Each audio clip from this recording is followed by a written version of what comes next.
Lingering Secrets. On a beautiful afternoon, Nora took a walk at a beautiful flower garden. She wanted to smell the fresh roses and clear her head. As she admired and smelled the flowers, she was grateful that she was able to take a walk in the beautiful garden and forget about her worries.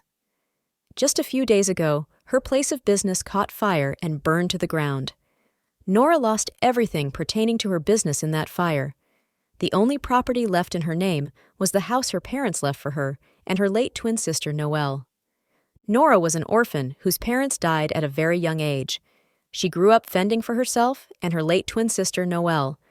Even though her life was full of ups and downs, but she saw herself as one of the luckiest people on earth because of her twin children, Sam and Sally, who were 5 years old. They were her joy, her only family, and she felt encouraged to work hard so she could give them a good life. As Nora walked around the garden reflecting on her life, a lady walked up to her looking angry and mean.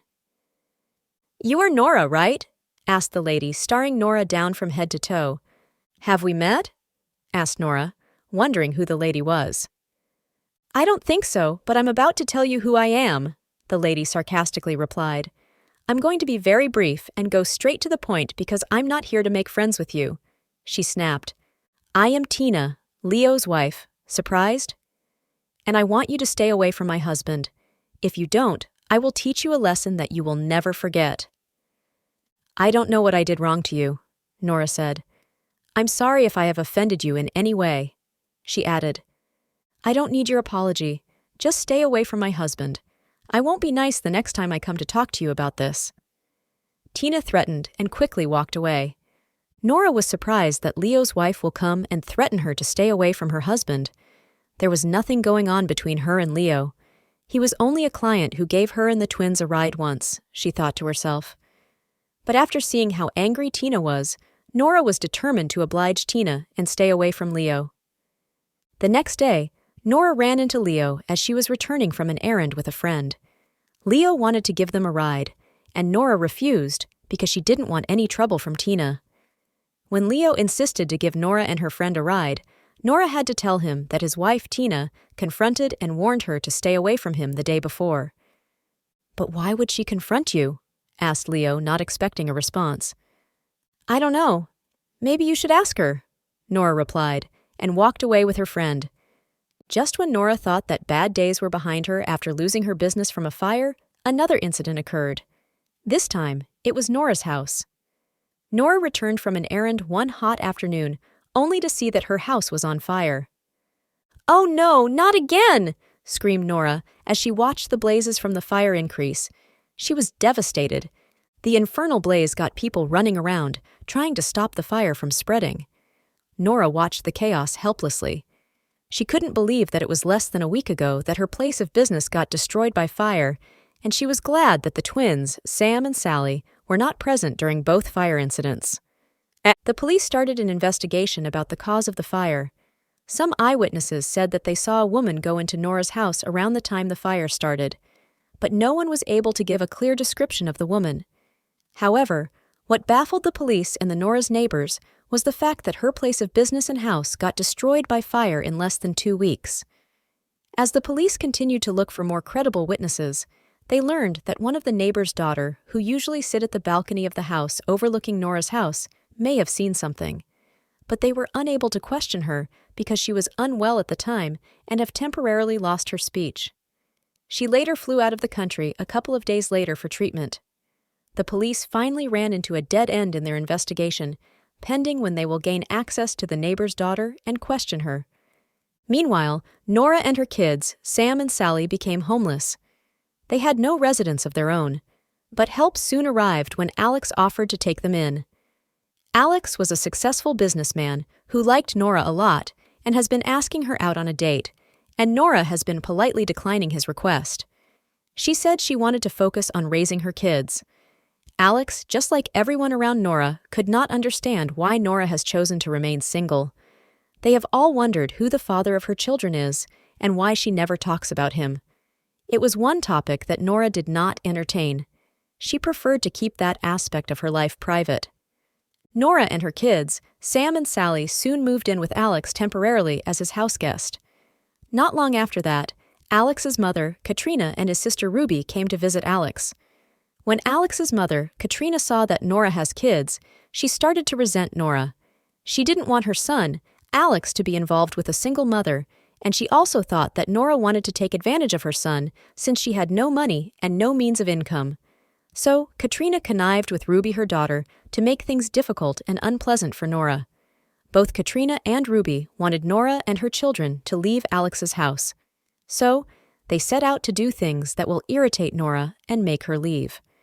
Katrina and Ruby sometimes poured water on the floor that Nora had mopped, so she will mop it again. They sometimes littered the house on purpose with trash so that Nora will clean it up. Other times, they sabotaged Nora's cooking by adding a lot of salt or pepper to the food that Nora made. When all of Katrina and Ruby's antics didn't work, they decided to set her up so as to label her a thief. To execute their plans, Katrina and Ruby took a large sum of money from Alex's briefcase and planted it in one of Nora's bags. When Alex started to look for his money, they convinced him to have the security guard search Nora's bags. To Nora's surprise, the money was found in her bag. "I don't know how the money got in my bag because I did not steal any money," Laura said to everyone in the room as they looked at her. "Something is wrong somewhere because I did not steal any money and put it in my bag," she reiterated. "You're a liar and a thief," said Katrina. "You know how the money got into your bag. You think you can deceive us with your holier-than-thou attitude." "We have finally caught you! Liar!" Ruby screamed at Nora. "I didn't do it," Nora cried out to Alex. Seeing that Nora was becoming more defensive, Katrina and Ruby started persuading Alex to kick Nora out of his house, but Alex was hesitant to grant their requests. He asked everyone to go to bed and that he will address the issue later. The next day, when Alex left for work, Katrina and Ruby kicked Nora and her twins out of the house without Alex's knowledge. When Alex returned from work and asked about Nora and the twins, he was told that they left because Nora couldn't bear the shame of stealing Alex's money and lying about it. Alex was very sad to learn that Nora and her twins left his house without saying goodbye. He noticed that his mother and sister were happy and relieved that Nora and her kids were gone. He was saddened by this. Deep down, Alex had a feeling that Nora was set up, so he decided to go look for her and bring her back. Alex went to places that he thought he would find Nora and her children, but was unable to find them.